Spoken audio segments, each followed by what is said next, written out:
Hi there, my name's Alyssa Keys. Today I'm going to be discussing one of the best technology gadgets I've ever encountered in my life, the Fitbit. Fitbit is an activity tracker. It counts your steps taken, calories burned, floors climbed, miles traveled. It even tracks your sleeping patterns. Fitbit's based out of San Francisco, California. The first Fitbit was created in 2007. Fitbit has a few different models, but today I'll be discussing the one that I own and love, the Versa.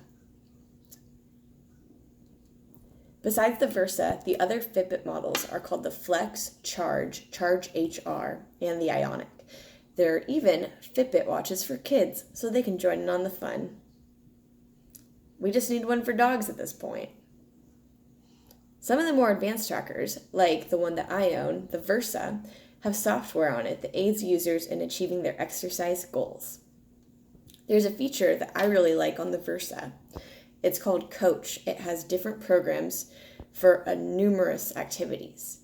Running, biking, swimming, treadmill, weightlifting, interval training, you name it. It's all on there. It's basically your own personal trainer on your smartwatch. It's really cool, and it's aided me a lot in my exercise goals, and it's educational for people that normally wouldn't know about these topics.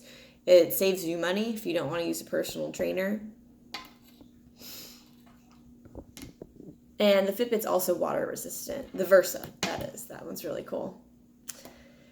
It's very helpful for people like me that can be a little careless with water. The Versa also has some other applications. There's a Starbucks app, so if I'm out and about on a walk or something, I don't have my wallet, my phone, or anything, I can just scan the Starbucks app and pay for my Starbucks. So that's a really cool feature. There's also a music storage library, so it's kind of similar to something like an iPod almost, but it's through the Fitbit technology. So I plug it into my laptop and I upload playlists or whatnot, and I have that, and it's Bluetooth capable. So that's another really cool feature on the Fitbit Versa.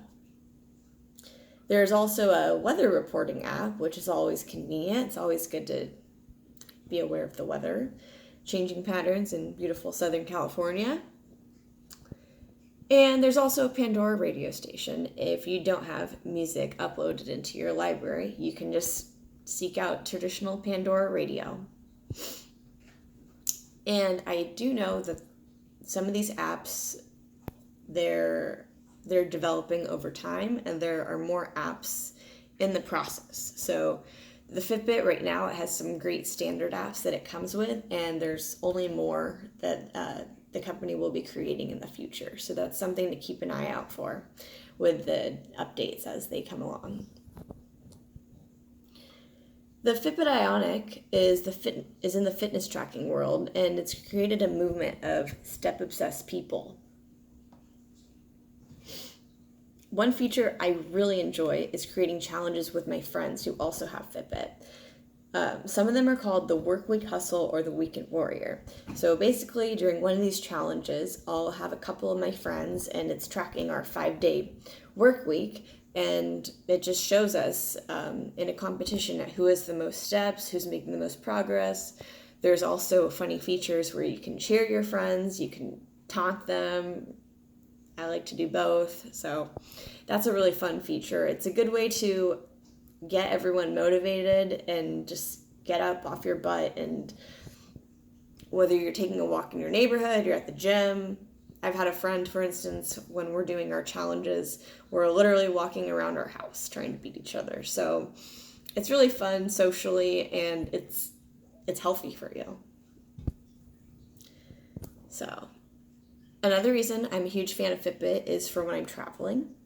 I tend to do a lot more walking when I travel, and it's usually my only form of exercise because I'm not hitting the gym when I'm on vacation. It's a gratifying feeling when I see that I hit 110 flights and approximately 38,000 steps in a 24-hour period. Yes, that's a true story. That happened to me on one of the days I was in Porto, Portugal this last summer. So Those hills are crazy. San Francisco has nothing on Porto. So I'm a huge believer in the Fitbit magic, and I think everyone should get on board with Fitbit. It's really improved my life. It's made me a lot more aware of what needs to be done health-wise for me. Usually I'm pretty good about hitting my recommended steps. They recommend you get a minimum of 10,000 steps a day. I usually average about 18 with my time spent walking around Cal State Fullerton's campus, taking my dog on walks in the neighborhood, going to the gym, and working as a server in a restaurant. So I tend to get a lot more steps than the average American. But I really think the Fitbit has changed the game as far as people becoming more active and becoming aware. So it's definitely an important tool to have, and there's just really infinite possibilities you can do with it. And some people just want it for the basics of it. At first, when I got the Versa, I didn't really care about the coach feature, but I actually just got into it recently, and I've been trying the ab exercises and a couple other timers, so it grows with you personally. Thank you.